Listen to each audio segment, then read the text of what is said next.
Hello and welcome to my channel for all my crocheting friends today, and I will talk shortly about this yarn ball. You can get it on Amazon. It comes with two wooden crochet hooks. I tried them out, it works, but I didn't produce the nicest work with it anyways. And I find the corners here, I show it, so those corners here, when the yarn comes in, it's supposed to running through there, very sharp, so it roughs up your yarn, but you can fix that with some sandpaper, I guess. Anyways, today I just want to quickly talk to you about slip stitch crocheting and a half double crochet. So half double crochet, very simple. At this point, I would assume you know what a double crochet is. I have a row of chained up some base thingies here. I have to edit that out anyways.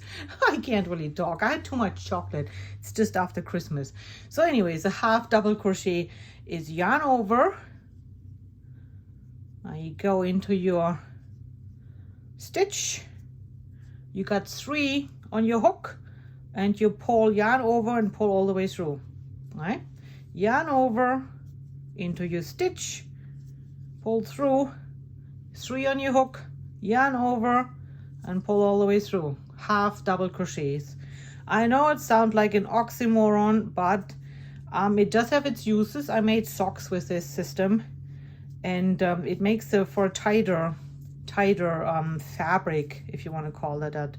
Okay, so yarn over, so you stitch 3 on a hook and pull through all 3 of them, and there is your half double crochet. Gonna finish the row and then we get into the slip stitching. Okay, so here's my row of half double crochets, and here are a pair of socks. I made this with the system. I'll bet shoes if you want it. Oh, there's something in there. Oh, look at that. Happy birthday. Okay, I thought it was Merry Christmas. Good. So, I mean, you get this tight kind of like pattern there, which works good for socks. But we are on to the slip stitching crocheting. Slip stitch crochet. Now, I have them, those both in the same video because they are related, as you will see in a moment.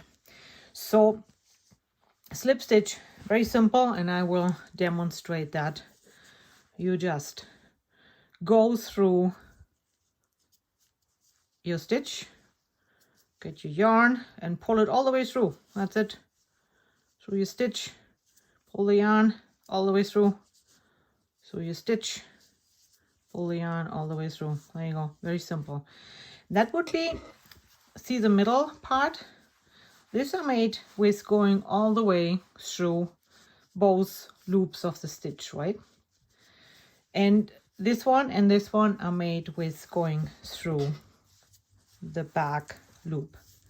So, and the result is a little bit thinner material.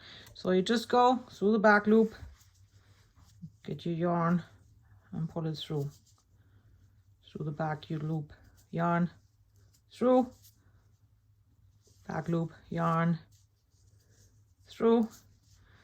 Okay, and then this one is the one that's most commonly used, and it doesn't look very pretty. I apologize because I used one of those wooden hooks here that came with that bowl, with that yarn ball. This is most commonly used for cuffs or ribboning, I think, ribbit, kind of headband on a toque or so. I don't like it. I like the front post, back post, but nonetheless.